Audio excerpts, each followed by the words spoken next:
సేవ అయితే కంప్లీట్ చేసుకొని సేవా సదన్కి అయితే బయలుదేరడం జరుగుతుంది.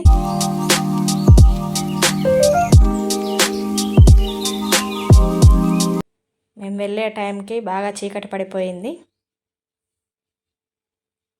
తినడానికి అయితే హోటల్కి వెళ్ళాము. బాగా రద్దీగా ఉంది. ఎవరికి నచ్చింది వారు తీసుకొని సేవా సదన్కి అయితే బయలుదేరాము. సేవా సదన్కి ముందున్న స్వామివారికి నమస్కారం చేసుకునే వాళ్ళం. సేవా సదన్ 2లో మనల్ని స్కాన్ చేసి ఐడి కార్డు ఇవ్వడం జరుగుతుంది. అలాగే మనకు లాకర్ కూడా ఇవ్వడం జరుగుతుంది. మన లగేజ్ పెట్టుకోవడానికి మనకి బెడ్లు కూడా అరేంజ్ చేస్తారు. నా లాకర్ నెంబర్ వచ్చేసి 44. సేవా సదన్ 1 ఆడవాళ్ళకి కేటాయిస్తారు. సేవా సదన్ 2లో మగవాళ్ళు ఉంటారు. సేవా వాళ్ళకి సేవా సదన్ 2లోనే స్కాన్ చేయడం జరుగుతుంది. స్కాన్ చేసి ఐడీలు ఇవ్వడం జరుగుతుంది. మేము వెంగమాంబ అన్నప్రసాద కేంద్రానికి అయితే వచ్చాము. వెంగమాంబ స్వామివారికి పరమ భక్తురాలు. రోజుకు కొన్ని వేల మంది భక్తులకు ఈ అన్నప్రసాదం అందుతుంది.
శ్రీశైలం నుంచి తిరుపతి వరకు వరుసగా వెలిసినటువంటి దేవతామూర్తులను చిత్రాలను అయితే ఇక్కడ రూపొందించారు. శ్రీశైలం, త్రిపురాంతకం, మహానంది, అహోబిలం నుంచి తిరుమల వరకు క్షేత్రాలు వరుసగా ఉన్నాయి.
స్వామివారికి సమర్పించే పువ్వులు ఈ తోటల్లో నుండే వెళ్తాయి.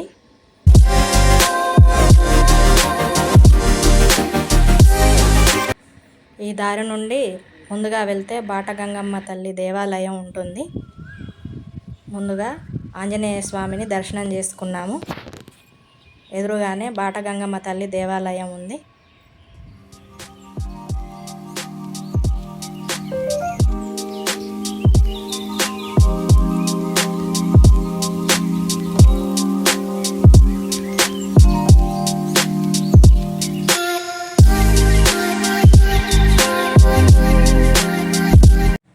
స్వామివారికి అభిషేకం చేసే జలాన్ని ఈ బాట ద్వారానే తీసుకొస్తారంట.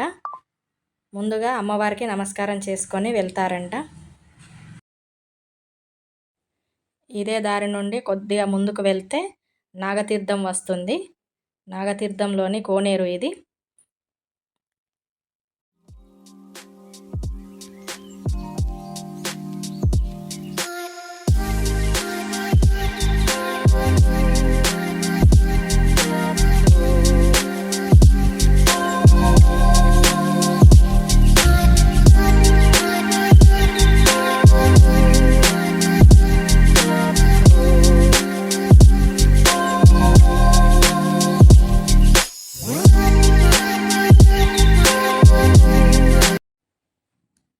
వెనకాల గుహలో పెద్ద నాగుపాము ఉంటుందంట. ప్రతిరోజు నాగుపాము వచ్చి ఈ కోనేరులో తిరిగి వెళ్తుందంట. ఆ గుహ చుట్టూ ప్రదక్షిణ చేసి నమస్కారం చేసుకొని అయితే వచ్చాము.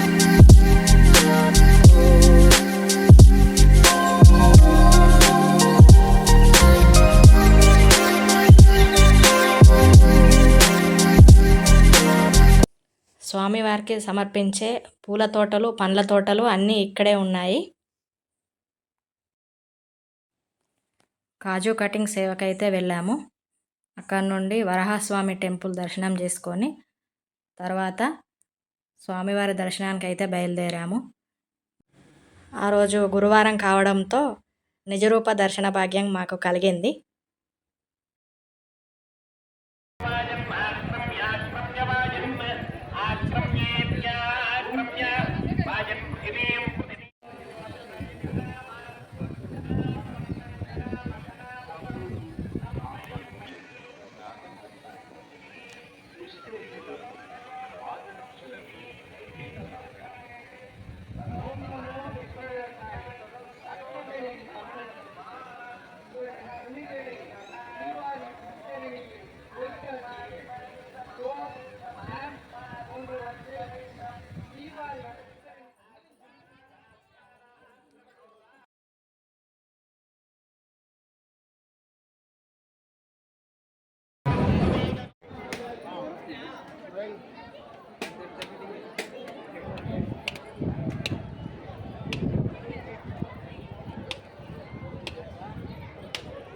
గరుడ ద్వీపం దగ్గర దండం పెట్టుకొని వేడి ఆంజనేయ స్వామి దగ్గర దర్శనం చేసుకొని బయలుదేరాము.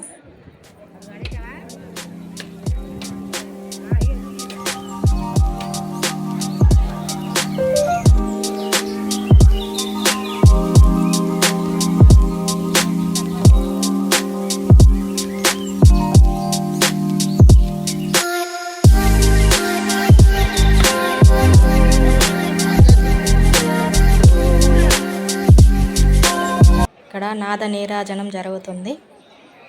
ఇప్పుడేం ప్రోగ్రాం జరగట్లేదు. భక్తుల సౌకర్యార్థం ఇక్కడ షెడ్లు నిర్మించడం జరిగింది.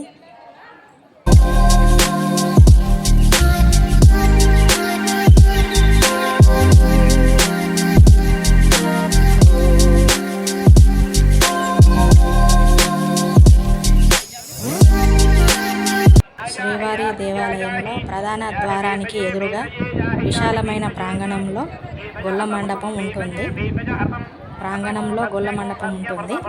ఇది ఒక చారిత్రక నిర్మాణం. సన్నగా ఎత్తుగా ఉండే ఈ మండపంపై ధర్మ రక్షిత రక్షితః అనే బోర్డు ఉంటుంది. అయితే ఆ మండపాన్ని ఏమని పిలుస్తారంటే, నాకు తెలిసిన ప్రకారం ఆ మండపాన్ని గొల్ల మండపం అని అంటారు. ఇది చాలామందికి తెలిసి ఉండదు.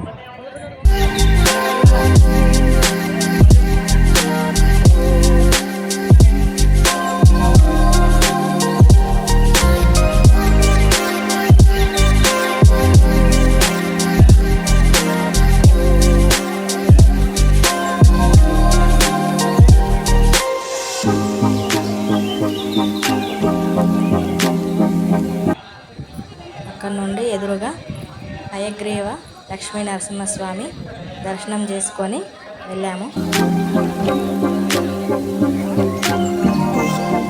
అక్కడి నుండి సేవా సదన్కి ముందు పూల మండపం ఉంది. అలాగే అరటి తోటలు ఉన్నాయి. ఇవన్నీ స్వామివారి సేవకే.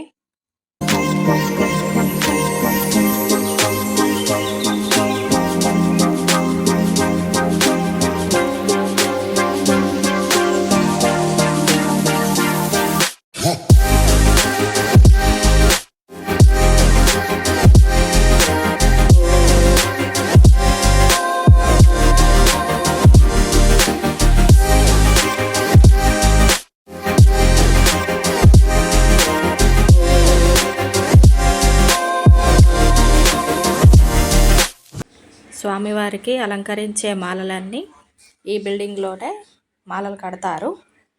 ఆ కట్టిన మాలల్ని తీసుకెళ్ళడానికి ప్రత్యేకంగా ఒక వాహనం కూడా ఉంటుంది. ఈ వాహనంలోనే తీసుకెళ్తారు. ఈ బిల్డింగ్ చుట్టుపక్కల లొకేషన్ అంతా చాలా బాగుంది. ఒక పెళ్లి జంట అయితే ఫొటోస్ దిగడానికి వచ్చారు. వాళ్ళకి ఫోటోషూట్ జరుగుతుంది. మేము వారి దగ్గరికి అయితే వెళ్ళి వాళ్ళని విష్ చేయడం జరిగింది. స్వామివారి గార్డెన్లో పూసినవే మాలలు కట్టడానికి అయితే తీసుకొచ్చారు. కొత్త పెళ్లి జంట వారు చాలా హ్యాపీగా ఫీల్ అయ్యారు. తమిళ్ వాళ్ళు. అక్కడ నుండి పూల బిల్డింగ్లోకి అయితే వెళ్ళాము. అక్కడికి వెళ్ళగానే మొత్తం పూల వాసన అయితే చాలా బాగా అనిపించింది. మేము కూడా వారితో పాటు మాలలు కట్టడానికి సహకరించాము. స్వామివారికి సమర్పించే మాలలో మా వంతుగా కొంచెం సేవ చేయడం మాకు ఆనందంగా అనిపించింది. ఆ ప్లేస్ నుండి రావాలనిపించట్లేదు, కానీ మాకు రిటర్న్ ట్రైను 4:45కి ఉంది. ఈ లోపే మేము అక్కడికి చేరుకోవాలి కాబట్టి వచ్చేసాం. లగేజీ సర్దుకొని రిటర్న్ అయితే అయ్యాం. కానీ నాకు ఇది కొత్త అనుభూతి లాగా అనిపించింది. నాకు ఈ అవకాశం స్వామివారు కలిగించారు. సేవ దర్శనం చాలా బాగా జరిగింది. మేము ఉగాది పండుగ రోజు స్వామివారిని దర్శనం చేసుకోవడానికి ఫ్యామిలీతో వచ్చాము. స్వామివారిని దర్శనం చేసుకొని ఇంటికి వెళ్ళాక వారం రోజులకే నాకు టీటీడీ వారి నుండి మెసేజ్ అయితే వచ్చింది. చాలా సంతోషం వేసింది. వచ్చిన అవకాశాన్ని వాడుకోవాలి, మాకు స్వామివారు అవకాశం కలిగించారు ఈ రకంగా అని రావడం జరిగింది.